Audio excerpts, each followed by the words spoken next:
Salut les amis, c'est Electrolibre. On se retrouve aujourd'hui, nouvelle vidéo playlist bricolage. Donc on commence la vidéo dans mon bureau. Non, dans le siège social de ma boîte. Enfin, dans mon placard bureau en fait.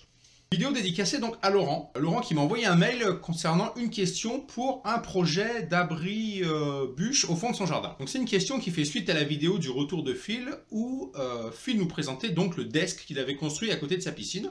Donc une sorte de plateforme en bois avec des poteaux. Les poteaux étaient fixés sur des plots en béton. Et dans cette vidéo, j'avais dit que si moi je l'avais construit, plutôt que d'utiliser des plots en béton, j'aurais plutôt préféré des tarières d'ancrage. Pour ceux qui ne savent pas ce que c'est une tarière d'ancrage, je vous fais passer la photo. Donc voilà, c'est ça. Alors Laurent qui me marque, suite à cette vidéo, j'ai maté une de tes vidéos, tu parles de tarière et ça m'a fait tilt. Je t'explique, je voudrais faire un abri bûche au fond de mon jardin. Au départ, j'étais parti sur une dalle et du coup, je me suis dit pourquoi pas avec ce support à poteau carré pour tenir ma structure. Je t'ai scanné un plan grossier avec les cotes. A ton avis, cela peut-il tenir ou dois-je plutôt couler une dalle? En rouge, les supports enfoncés dans le sol. Au sol, je mettrai des palettes pour protéger le bois de l'humidité. Qu'en penses-tu? J'attends tes remarques avec impatience. Donc ce que j'en pensais, c'est une bonne idée. C'est toujours plus facile de mettre des tarières dans le sol que de couler une dalle. Sachant que moi, perso, j'ai horreur de manipuler le béton. C'est chiant, c'est long. C'est vrai que la tarière, c'est quand même une solution de simplicité. Et ta question tombe bien parce que j'ai déjà construit des structures avec des tarières. Que ce soit une simple palissade ou carrément le dépôt de ma boîte en entier. Donc on va aller dehors dans le jardin, je vais vous montrer ce que j'ai réalisé. Et Laurent, je vais te filer 2-3 petites astuces pour moins te faire chier, pour pouvoir planter ta tarière comme il faut et mettre ton poteau à l'intérieur qui soit droit et tout. Donc allez, on s'habille et on va faire un petit tour dehors. Alors, première réalisation légère, tout simplement une palissade en bois.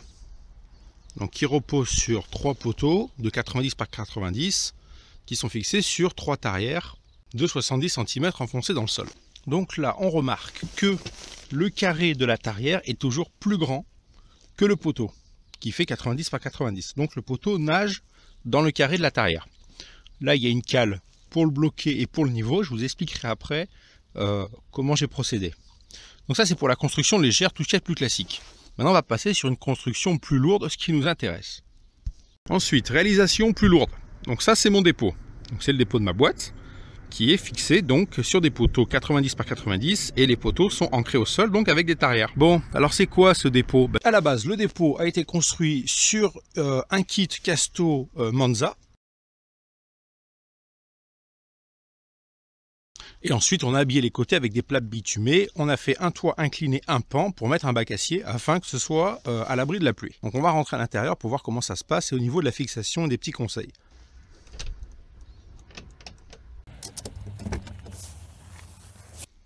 Petit tour d'horizon.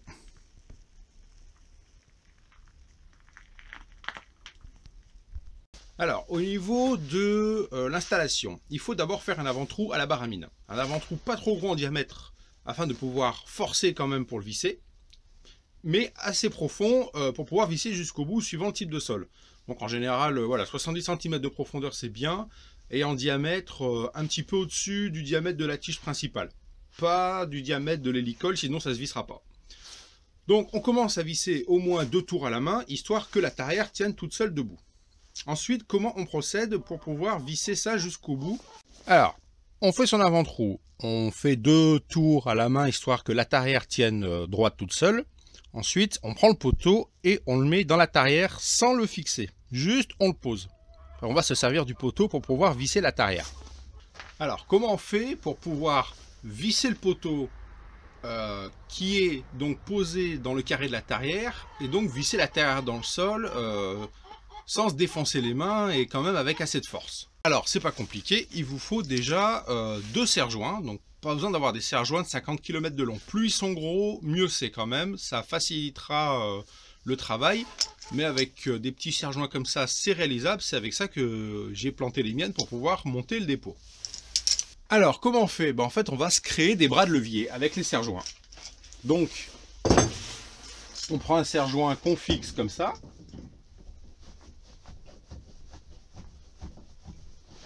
Et on prend un deuxième serre-joint qu'on fixe dans l'autre sens.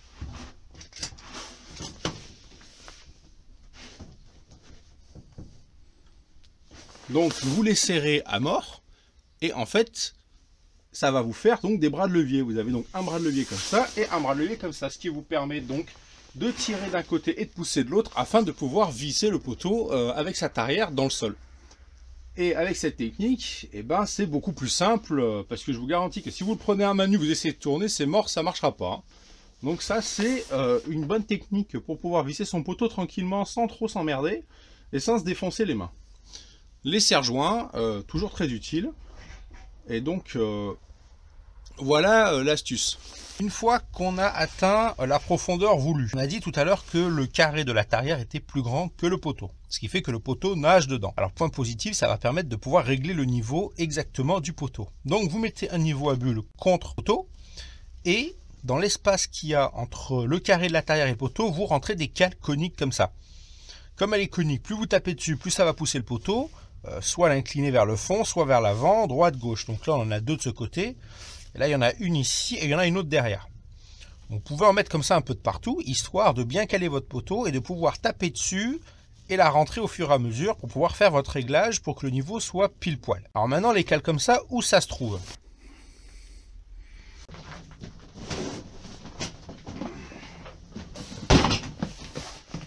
Alors ça, pour info, c'est ma bassine kit de pose, tout ce qui est lino, stratifié, moquette, choses comme ça. Et donc là, on a des cales. Alors, c'est des cales comme ceci, qui sont coniques.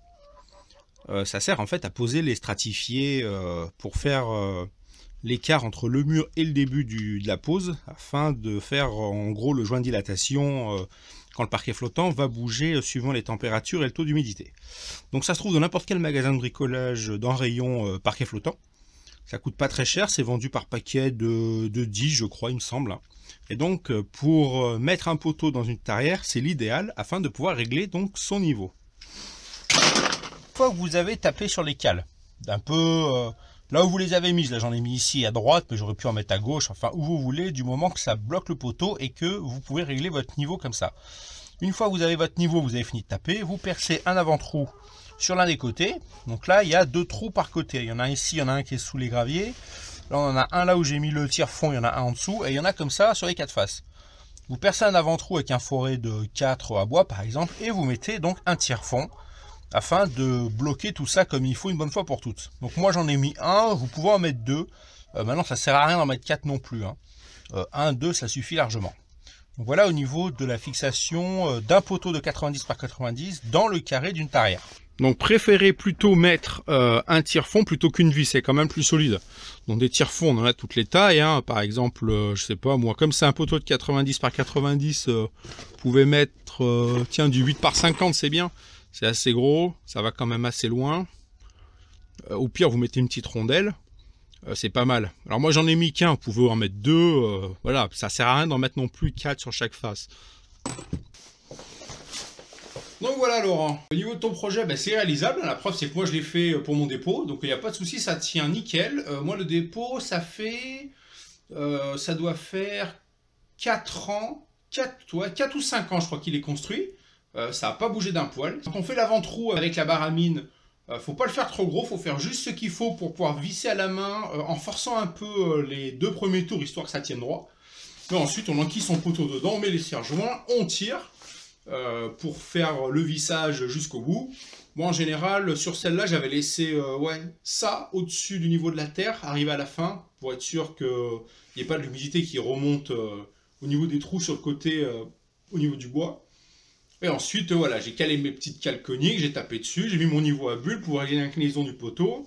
Une fois que c'était bon, un avant-trou, un tire-fond, une clé de presse, terminé, c'est réglé. Et ensuite ça bouge plus. Arrière hélicoïdale. Il faut préférer la fixation ancrée dans le sol en tarière plutôt que la fixation à taper. Sachant qu'il existe un deuxième modèle. C'est un modèle avec une structure carrée toujours un peu plus grande que le poteau pareil, sauf que là c'est un piquet. Et donc vous tapez dessus pour l'enfoncer dans le sol. Ouais, on va prendre la grosse, on va lui taper sur la gueule, ça va lui faire du bien celui-là. Là. Alors pourquoi il faut préférer la tarière? Parce que la tarière, du fait de sa conception avec une vis sans fin hélicoïdale, fait que sur la vis sans fin, cela crée une sorte de plateforme d'appui. Ce qui permet que, une fois votre tarière vissée dans le sol, cette hélicole qui fait aussi plateforme d'appui évite que ça continue à s'enfoncer si vous mettez du poids dessus. Et surtout, ça évite l'arrachement du sol si jamais il y a du vent. C'est pour ça qu'il vaut mieux privilégier la tarière plutôt que le piquet. L'avantage, c'est que ça permet, si jamais on se loupe, de pouvoir recommencer, étant donné que c'est pas du béton, voilà. Et si un jour on veut s'en débarrasser, on peut totalement tout démonter et tout redevient comme avant, sans rien. C'est aussi pour ça que j'ai utilisé cette solution, parce que à l'époque, quand j'ai monté ce truc, c'était pour me faire un dépôt pour ranger le matos de ma boîte. Et comme j'étais dans ma première ou deuxième année, je crois, d'exercice, je savais pas si ça allait fonctionner ou pas. Alors je m'étais dit, je vais pas faire un truc en dur, parce que si jamais ma boîte elle coule, je démonte le truc et basta, on n'en parle plus. Donc j'avais fait cette structure entre guillemets légère, pour être sûr que, au cas où il y a un crash, je puisse tout démonter et que mon jardin redevienne comme avant. Voilà, j'espère que ma petite vidéo t'aidera, Laurent. Merci de ta question, parce que grâce à toi, on a pu faire une petite vidéo. C'était super sympa de partager toujours des astuces. C'est pas des astuces révolutionnaires, mais c'est des petits trucs que je me suis posé la question. Et du coup, voilà les solutions que j'ai trouvées pour pouvoir régler les différents petits soucis. N'hésitez pas à réagir, à laisser un petit pouce en l'air, allez vous promener dans la chaîne, dans la playlist bricolage ou un peu n'importe où, il y a peut-être quelque chose qui peut vous intéresser. Et on se retrouve à une prochaine pour une vidéo, et bon courage pour la réalisation de ton projet. Si tu peux faire passer une photo avant-après quand tu auras fait ton abribus, ça peut être sympa. Allez, à plus les amis, bye.